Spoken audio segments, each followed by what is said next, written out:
It is 9 a.m. on Friday, November 2nd. So I was just showing Allison the picture of my two girls. We have Madison, who's Princess Tiana, Katie, who's Uma from Descendants 2.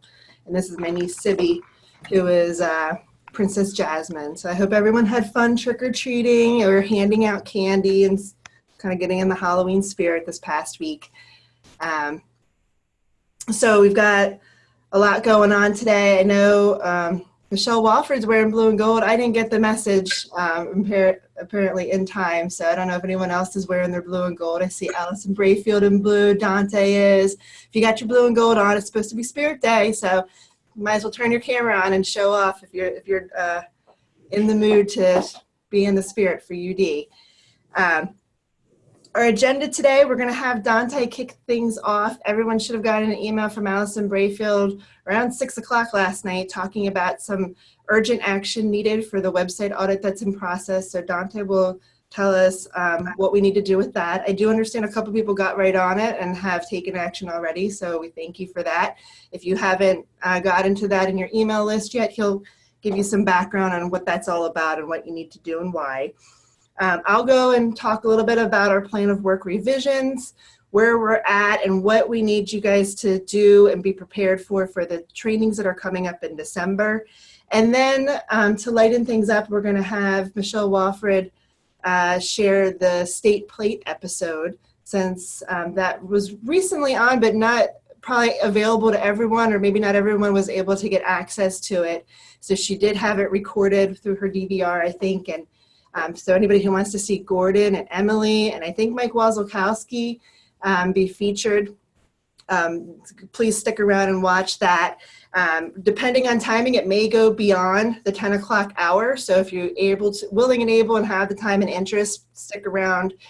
We will not be recording that portion though, because that would be copyrighted material. So this is now the one and only time, if you didn't see it when it was live, to get to watch it, unless you want to go and sit next to Michelle Walford's computer down in Georgetown.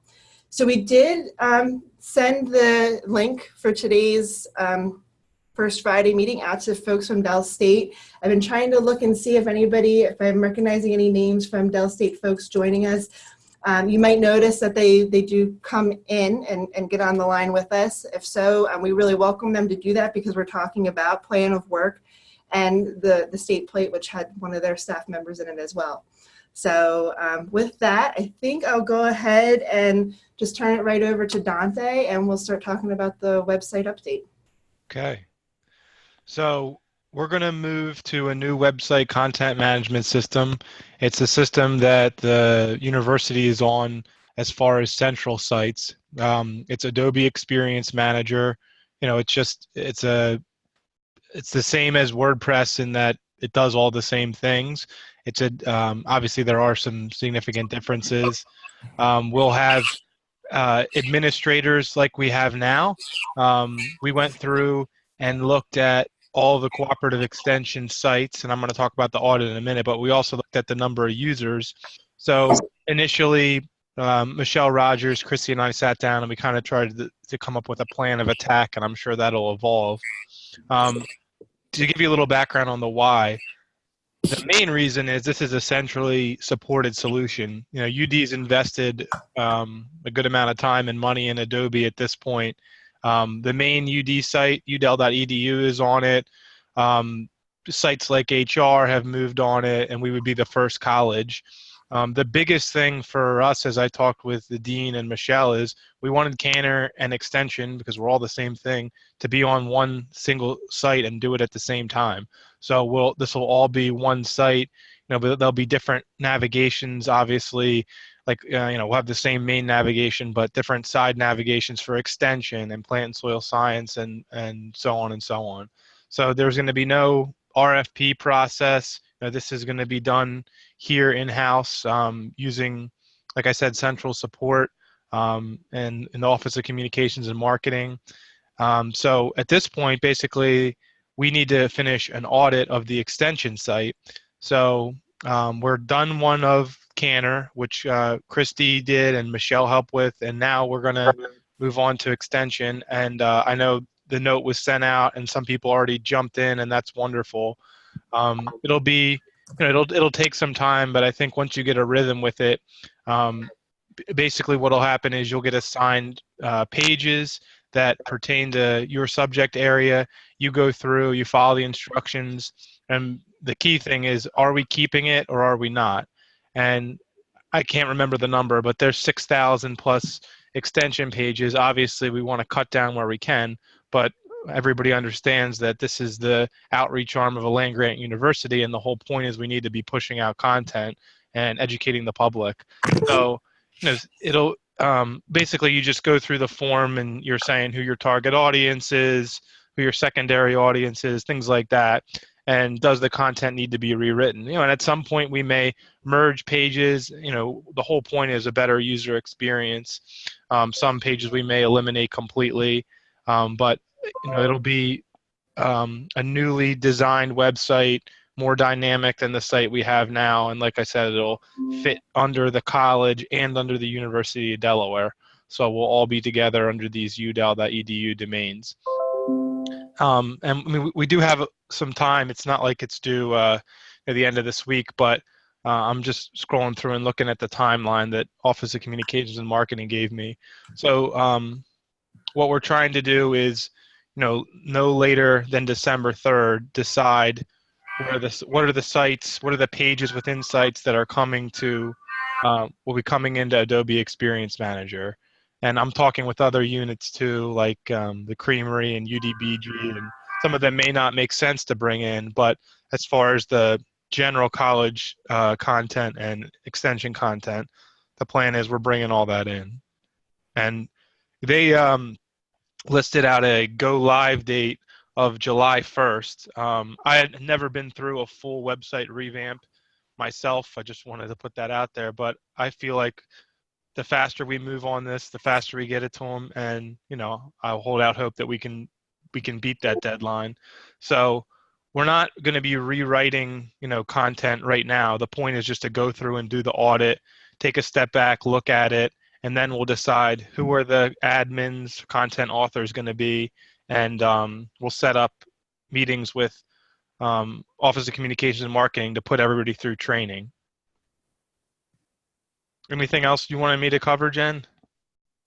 No, I mean, I think that sounds good. I did go to the link and had looked for my name, and I did see it. I haven't gone and done a really thorough review for myself yet, but it looked like there were some things in it that I didn't recognize. Mm-hmm. So if people find that something's got their name on it, but it's not really, they're not the owner, are they supposed to make that comment? Yeah, pass it along to the person that it belongs to. And if you need it, Christy's the point person for this. So reach out to Christy, especially if you have pages with recurring content, weekly updates, things like that. Just make sure you connect with Christy and we can figure out, she can lay out, hey, here's what the options are going forward, so we can set everybody up for success. Okay. So if you have a question, definitely reach out to her. And Dante, it's Michelle here. Isn't that also a page is created, for instance, if you have a newsletter, a PDF, that yes. creates a page, a website page. So right. we really need to look at how back we're archiving things. Right. Well, yes, that's a great question. We were just something from 2008. Maybe we could have it. People could email us, but does it really have to be on the website? Yeah. If it's 10 years old. Right. Well, we were just talking about putting things on the staff resources page, which I imagine that's pages also. And, we put DWs and these First Fridays. So the First Fridays are, hosted on YouTube, but DWs, I imagine, are Word or PDF documents. So again, how far back do we need to go with that type of information? Right. And I know there'll be, pages that date back and they need to stay public facing, on the web. But there's other things where, I don't think ruthless is the right word, but try to go through and say, do we really need this content to be public facing on the new site? Because we do have a ton of pages and we need to cut it down. So does anybody have questions, concerns, comments about this process? I mean, now's the time. We got Dante here. If you have a burning thought in your mind, go ahead and unmute yourself or type it into the chat box. This is Amy. Can you hear me? Yes. Okay, so all of our fact sheets are currently listed as websites. Mm-hmm. So how are we going to handle that? Is it the same thing? Because I mean, we write them and we don't want them to go away. And I think some of the blog posts too are really valuable, like Yeah.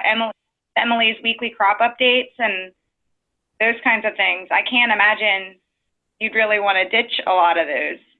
Right. Yeah. Connect with Christy on it. I don't want to ditch it. I think we need to get rid of our event posts, for an event that happened in 2010, stuff like that. That's just not relevant anymore. And Okay. And then we'll have time to go through this. So you go through, you do the audit, and then by February 15th, we want to make sure that we rewrite content, refresh content, and it's all ready to migrate into AEM. That's the plan.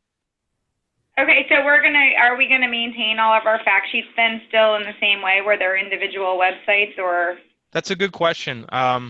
Go directly to Christy for that answer, because basically we assumed that we were going to get a lot of those questions. So she was investigating options into what could we do. Like the option Michelle mentioned about kind of pulling them off and having people email, or are there opportunities to use sites.udel.edu, which is supported by the university, but it wouldn't be in Adobe Experience Manager. So there's a few options. I'm sure that one will work for what you're talking about. So like I said, talk to Christy, and obviously happy to pull me into the conversation if you feel like you need to get my opinion. Okay, thank you. And just so if folks aren't monitoring the chat box, Carrie did share that Dante's going to be joining our ag team on November 9th for our ag in-service meeting here in Dover. So for anyone who's part of the ag or the horde groups, if you come up with questions between now and then, it'll be another time to follow up with him. So thank you, Dante. We appreciate it. Yep. So if you haven't gone and looked at the email from Allison Brayfield, I invite you to please take the time and look at that. They do want responses by December 3rd. So we've got about a month to go ahead and take that opportunity to go through and look at the pages that your name is attached to and help them through this audit process. So we really appreciate your time and attention to that. Okay, I'm sorry. Oh, who's that? Emily? I had another question. Sure. So with the switchover, is there going to be a time period where we can't add new content to the website because of sort of a lag with changing to the new format? That's a good question. I assume that there will be, but I can't imagine it's going to be a huge window. And I would say for now, business as usual. And if that topic comes up, I'll make sure to connect with Jen and everybody on that.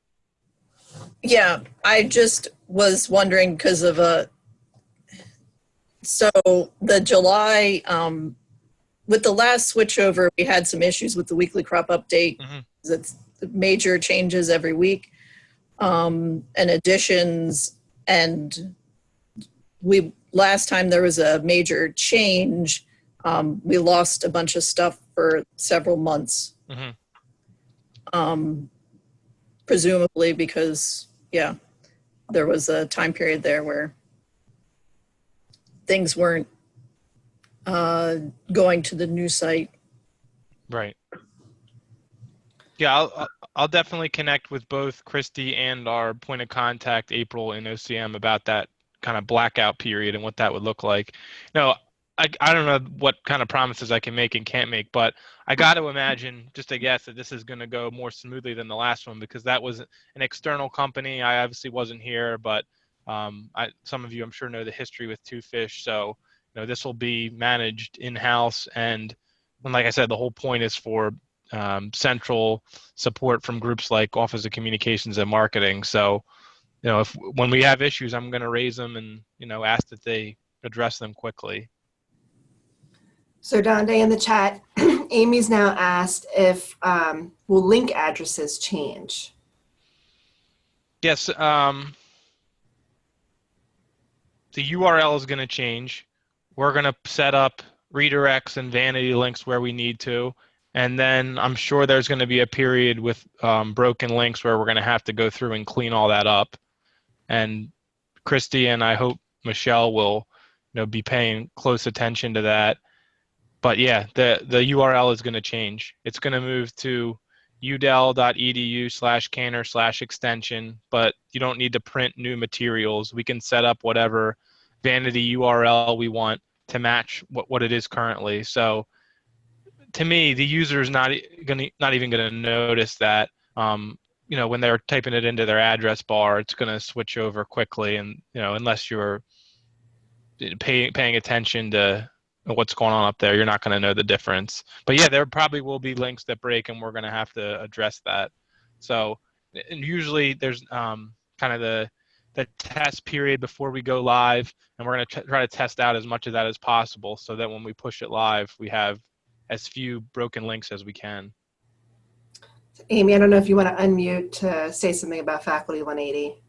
I mean, that just becomes a nightmare for all of us who have all of our fact sheets and such listed in Faculty 180 and other evaluation tools that we're going to have to go back and change all of them. Mm-hmm. I mean, I guess it's just what it is.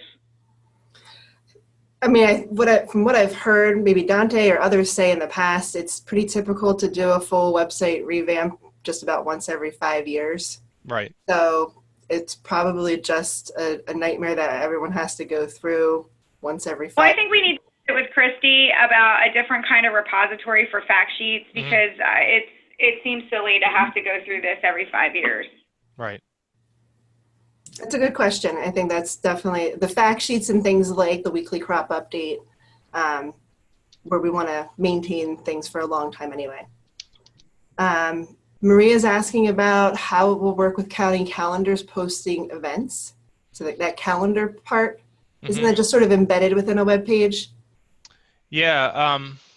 Here's what the university's pushing. They want people to be posting everything that they possibly can on the University of Delaware events calendar. And I'm sure a lot of you know how to do that. But if you don't, you go to the events calendar, events.udel.edu, and anybody with a UD login, you use your 2FA, you go in, you submit your event, and then a reviewer goes through, reviews it, make sure people aren't typing in cuss words, and then they approve it. And I'm set up to approve stuff. Christy's set up to approve stuff, in addition to people centrally.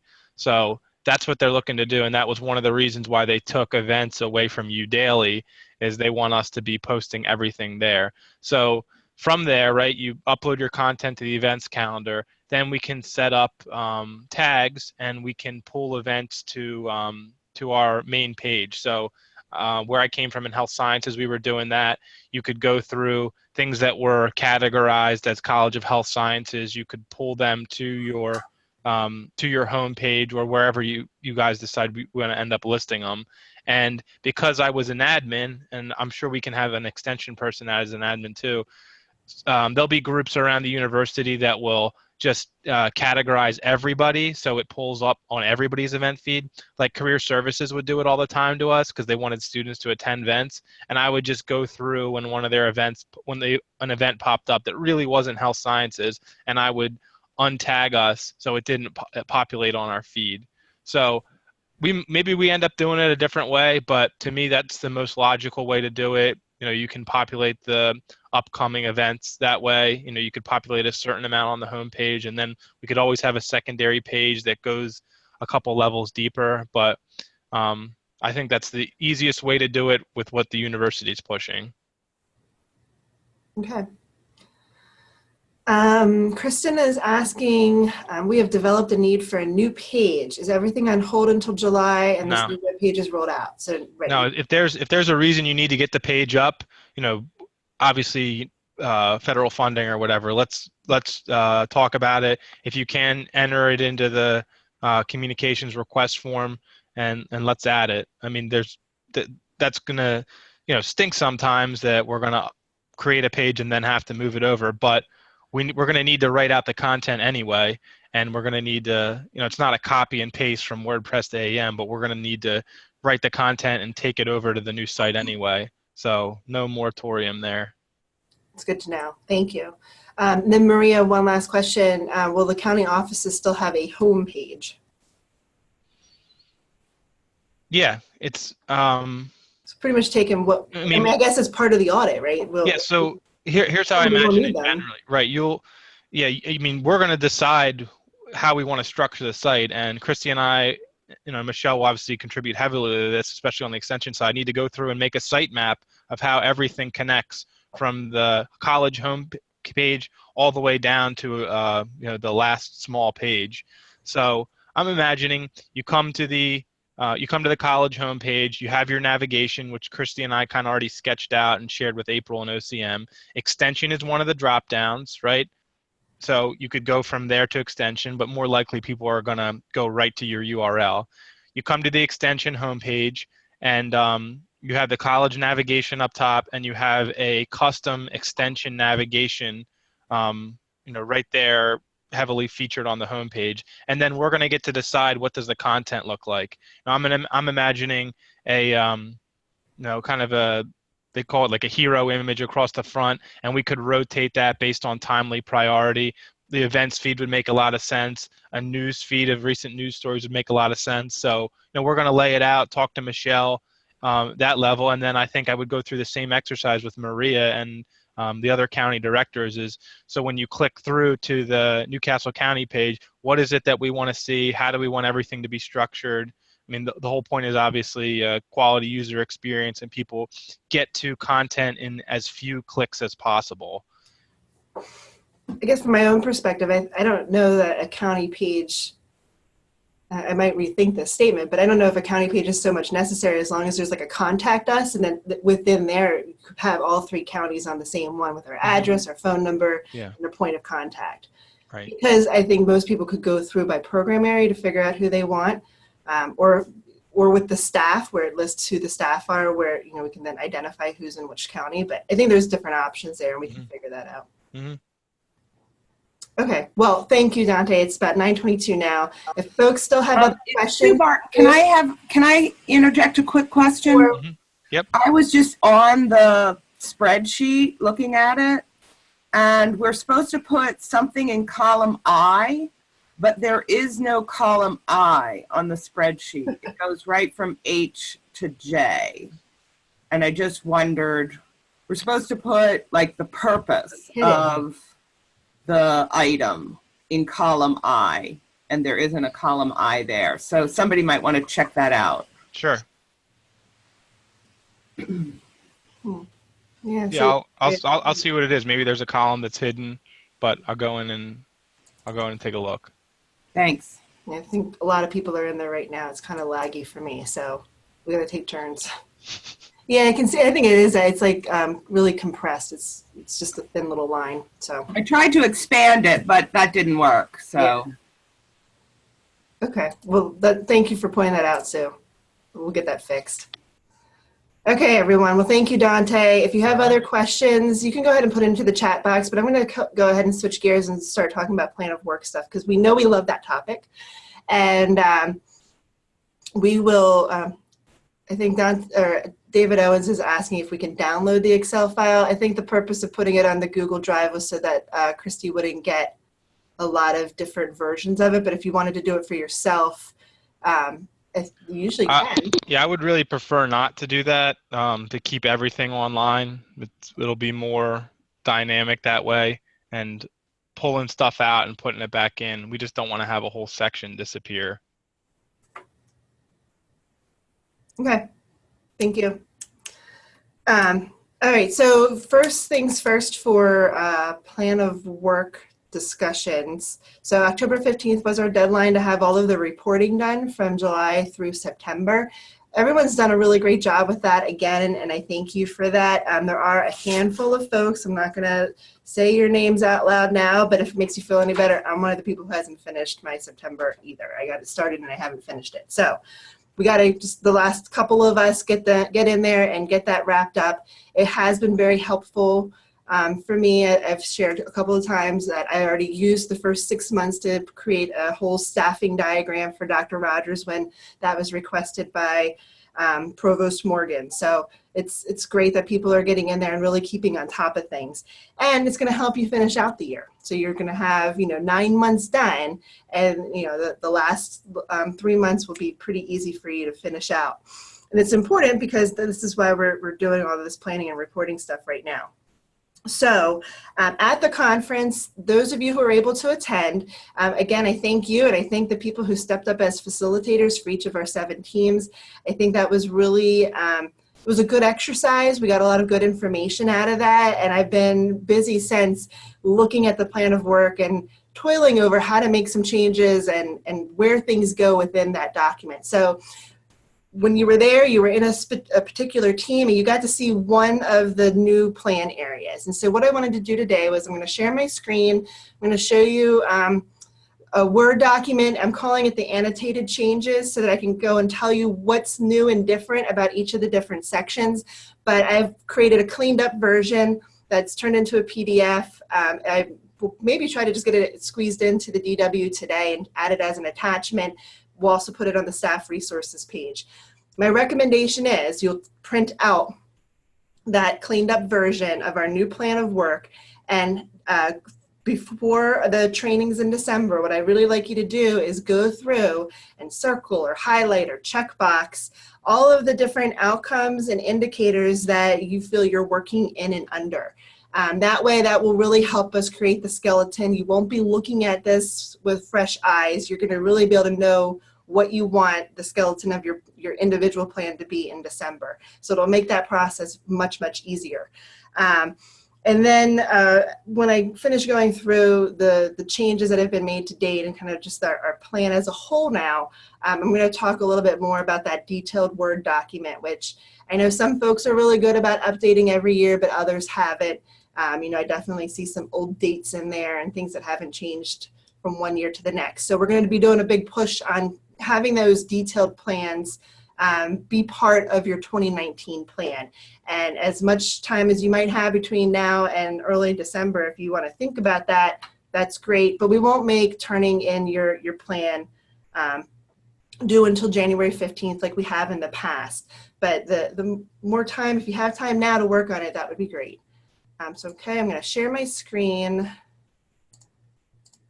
Hopefully you're seeing the right one. So is everybody looking at my plan of work page over here?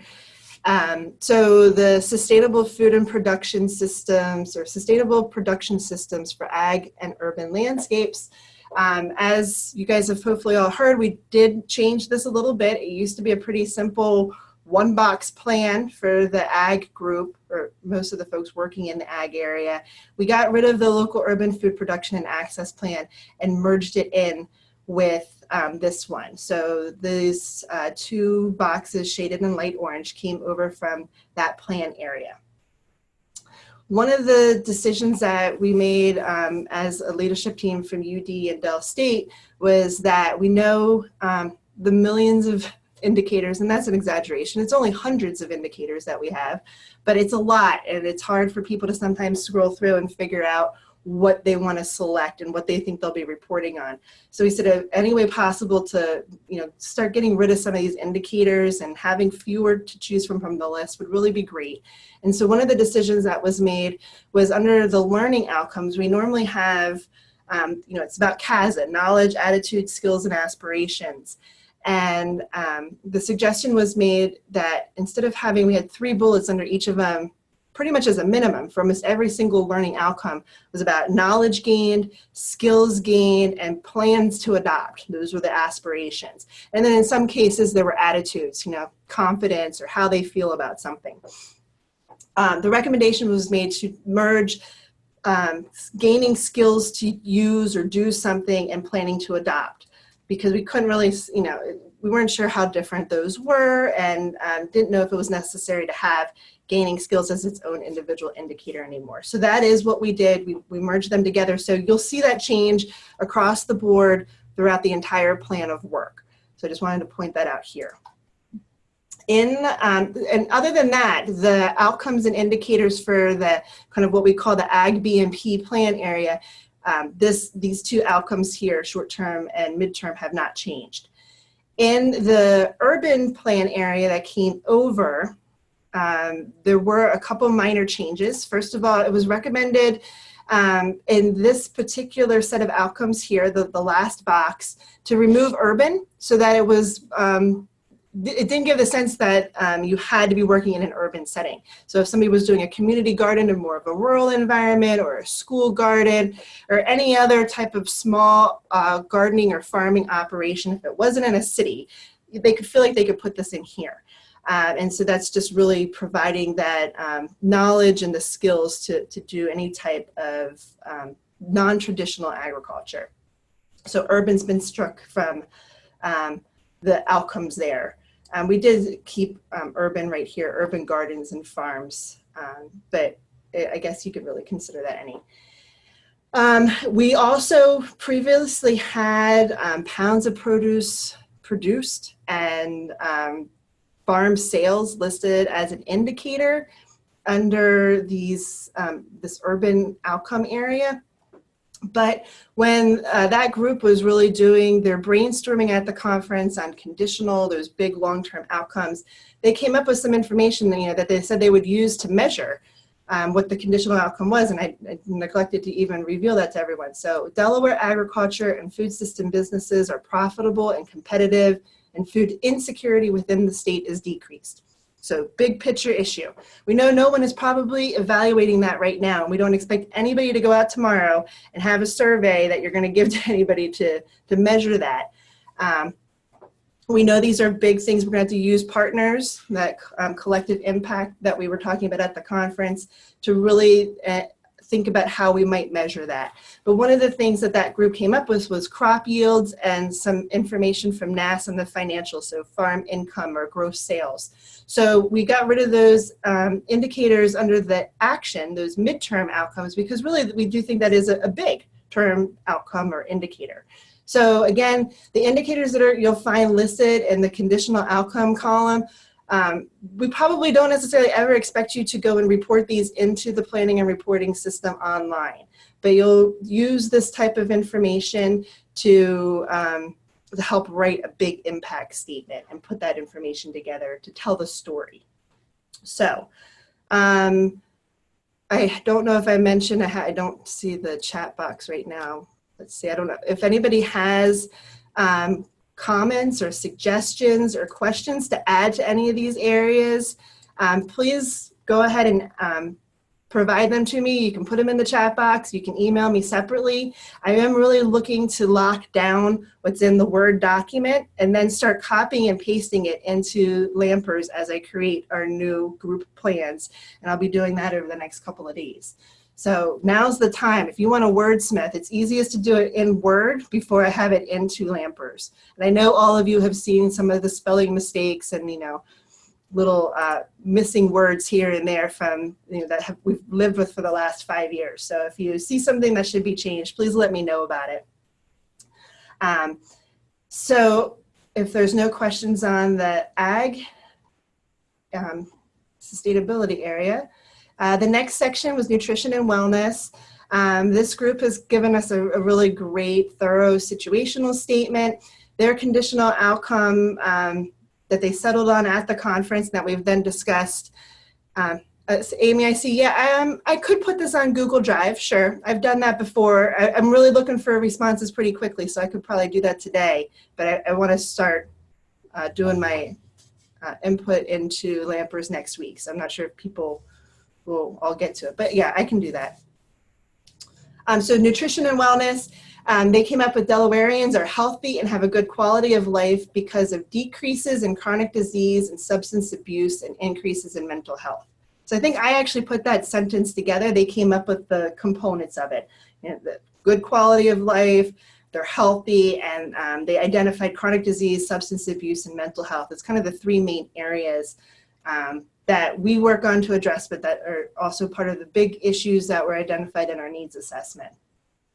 So as far as changes to this plan area go, in purple here, these were new additions recommended by the, I think the Family and Consumer Sciences group. So these were kind of around PSEs to specific topics. So healthful diet practices are down here, positive stress techniques.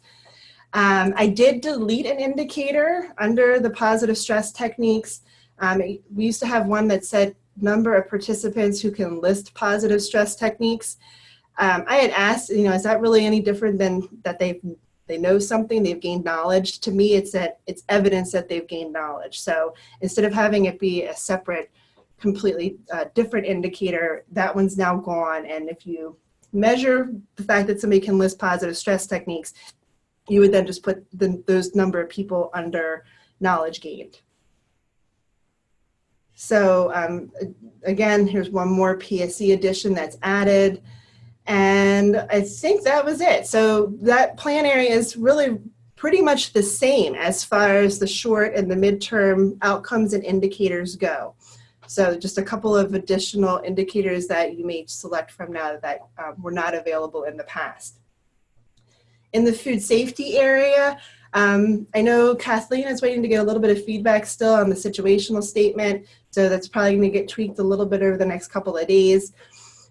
We did do some work here on this one. We used to have a line of outcomes around safe food handling practices, which has remained. But then there were separate lines around food safety practices. And I never could quite understand the distinction between the two.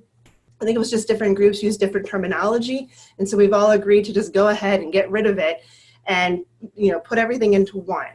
So the number of participants certified in safe food handling practices used to be its own outcome. Now we've just added that as an indicator under clientele adopting safe food handling practices. So if you're measuring that, you can still report it, it's still in there, but it just makes it so it's just fewer bars and lines within these logic models. The big conditional outcome that they came up with for doing that safe food handling work was that foodborne illnesses in Delaware are decreased. So that seemed pretty simple and straightforward.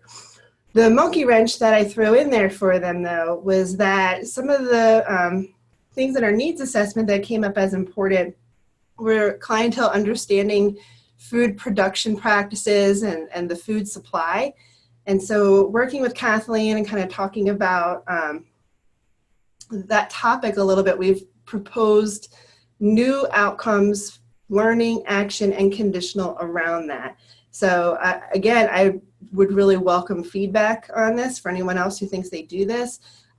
Kathleen had a dietetic intern just this past semester, and she gave a great presentation on food labels and understanding food labels. And to me, that would go right into this outcome area. So I learned something from that, so they could say I was a participant who learned something about the food production practices and a safe and secure food supply. So again, this has really only been the brainchild of 2 people at this point in time. So if anybody else has thoughts on wording, phrasing, indicators for this, please send them my way. I'd be happy to include that. Moving on to volunteer and leadership development. This group at the conference really focused on the extension system, and they had recommended that we have as our priority conditional outcome that we would measure be the retention of volunteers. And so we kind of discussed it as a leadership team, and I kept kind of coming back to my understanding of conditional outcomes was that there were supposed to be these really big picture things, and if we were just focusing in on extension, that was maybe not big picture enough, so our retention of volunteers. So I did just propose, and I shared it with Carrie and Harry, who facilitated that team yesterday, this conditional outcome here. So individuals are engaged and positively contributing towards solving community, state, and national issues through their volunteerism and developed leadership skills. So kept thinking, why are we training volunteers? Why are we training leaders? And I think it's to really try to get them on board to help influence these big issues. So that's what we have in there right now. Again, I welcome feedback on that. We do have within this plan area at the bottom, and this is another one that's kind of long, we already had in there as an indicator number of trained volunteers maintained. We never actually listed number of new volunteers trained, so we added that. And then I'm going to scroll up and I'll come back to that in just a minute, just to kind of go through other changes. We added these 2 items here. They were recommended maybe by 4-H, I can't quite recall at this time. So clientele influencing school organizations and communities. So number of trained volunteers with increased knowledge and confidence in their project areas, and number of volunteer hours served in the community. Those were never indicators we had in the system before. So they're in there now. And then just yesterday, kind of having gone through this and thinking about this plan some, we tweaked the outcome for around problem solving and decision making. There are actually 2 tweaks here. Originally, this short-term outcome said clientele become knowledgeable and gain skills in decision making, problem solving, and communication skills. Thinking about it, I kind of could see how decision-making and problem-solving were related and interlinked together, but communication skills seemed a little bit separate to me. So we broke that out and gave it its own line, its own outcome area, which meant we had to come up with its own midterm outcome as well. So again, I came up with these myself. I would like to hear from people if these are good, if they think this should change. So communication has been taken out of the line above. And then it used to say clientele make positive choices. We tried talking to Doug, we just tweaked it a little bit. We say they make good decisions and solve problems, kind of to link it back to this short-term outcome area. But other than that, the indicators were there before and they remain. Moving down to the next area about planning and leading meetings, groups, and projects. Again, talking to Doug, we were saying that there's times where individuals are working on their own personal development, and how is that related in here? Is that separate? So I just included in parentheses, including personal development projects. Maybe it's not a big project that you're working on with the team, but it's something you're working on yourself, bettering yourself, and how you might go about doing that. Then in the outcome areas here, we again tweak things a little bit. This 3rd bullet down, number of participants reporting being able to lead a group in decision making, that used to be down in that very last set of outcomes and indicators, and to me it didn't seem to belong there, that it really belonged in this meeting and group and project area. Or it could have actually gone up in this decision making one here too, so I still actually now thinking I could move it again. And then this outcome here, it used to be under the positive choice one, but it was about setting goals and determining steps to reach them. So it almost seemed like it was about kind of managing people or projects. So then finally, previously, this outcome, short-term outcome about fundamentals of leadership skills, was paired up with this bottom midterm outcome about trained volunteers in all program areas increasing. And again, trying to think about how we might tell a story. You do, the knowledge gain, then adoption, and then we have eventually this big conditional outcome change. To me, those two weren't necessarily completely linked. That if they're learning fundamental leadership skills, hopefully then they're applying those leadership skills. So we created a new midterm outcome for that. And then I was stuck with an empty box next to trained volunteers increasing annually. This is really our internal outcome and what that group had focused on. And so we said, well, what are we doing first to get volunteers? You've got to make people aware of volunteer opportunities and try to recruit them. So, and they have to really think that there's a reason to be a volunteer. So they value volunteerism. So again, this is just something, having talked to Doug for about 20 minutes in the afternoon yesterday, I came up with this myself. I would like feedback if anyone has got the time or interest to let me know your thoughts on that. So I'm not seeing anything in the chat box and I'm not hearing anything. So if people want to stop me, please go ahead and do that. Trying to get through this pretty quickly so you're not stuck here forever watching the episode of the First Aid Plate. But for STEAM, the main thing was here that A was added, so using arts to help teach people about science, technology, engineering, and math. Kristen found for me the national 4-H logic model, and that was really great because I did change things up a little bit. The stuff in purple is new. Again, kind of splitting things out. These were previously matched up to other outcome areas, and it didn't seem like they necessarily meshed. The main thing is that we used to have as our midterm outcome number of participants going on to pursue college degrees and careers in STEM, now STEAM. But as we looked at that national model and talked about things, that really is a big picture thing. And so we've taken that out.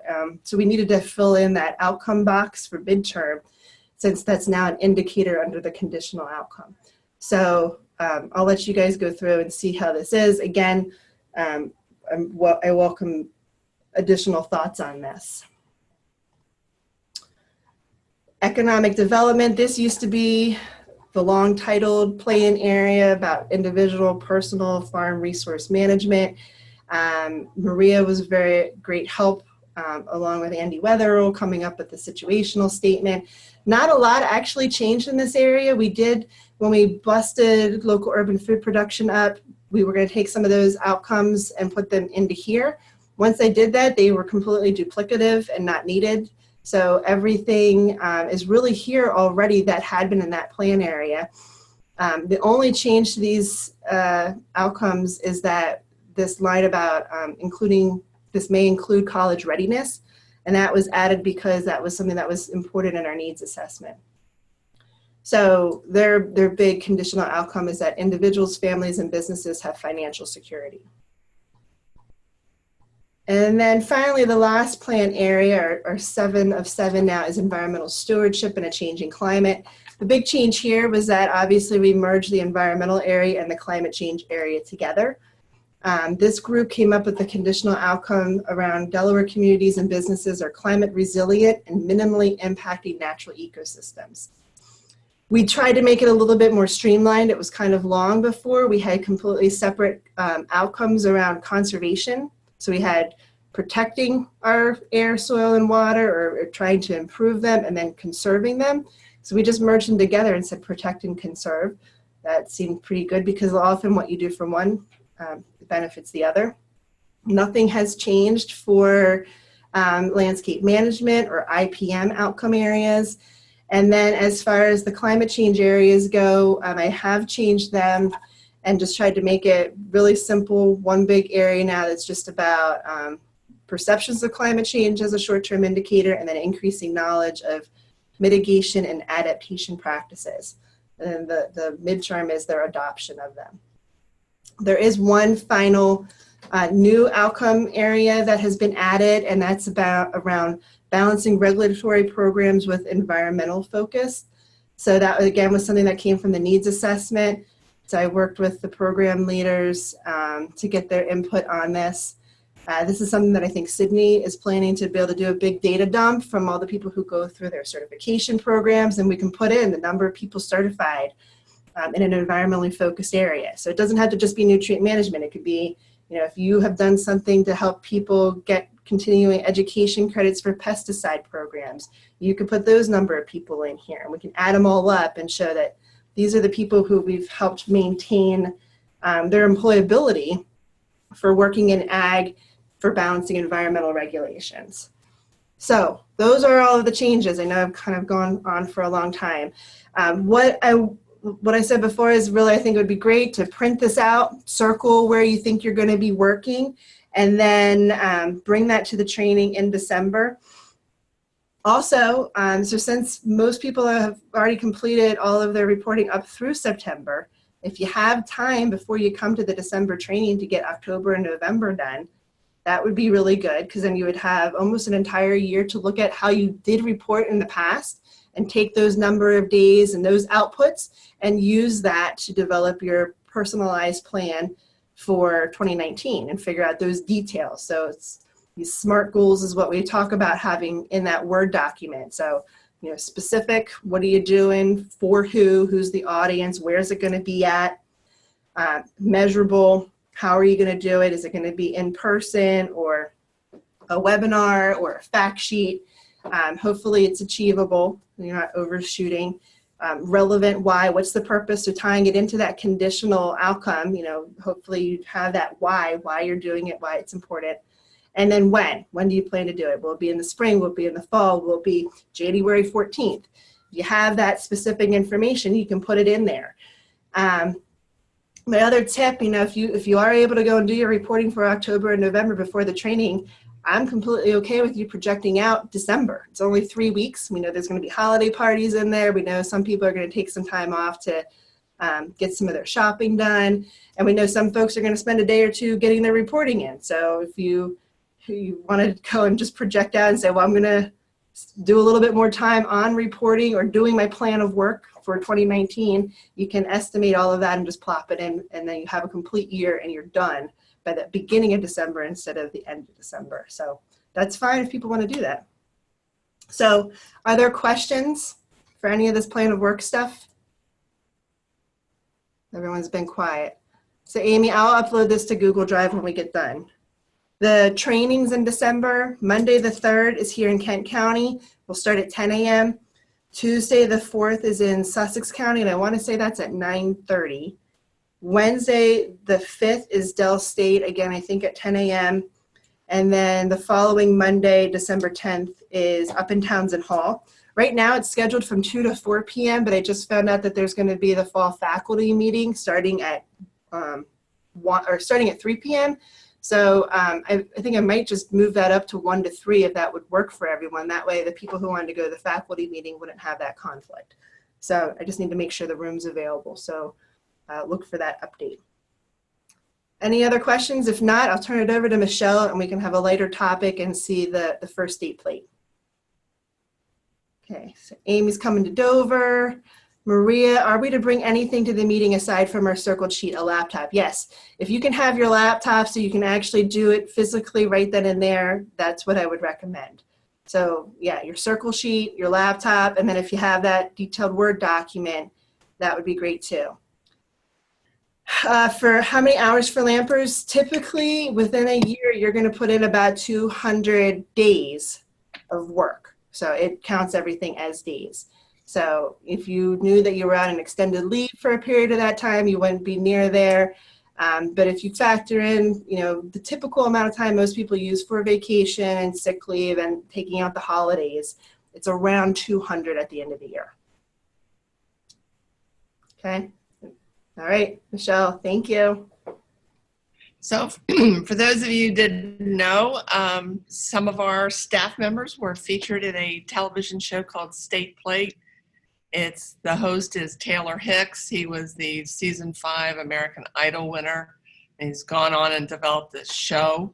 So they contacted us they filmed Pfeiffer Orchards, Mike Wazlakowski about poultry. Emily and Gordon were the on the plate, and also I think it's Hastings. Somebody correct me, but we can see it. But it was a watermelon farm in Laurel. So I just wanted to show this to you. I'm gonna stop my video.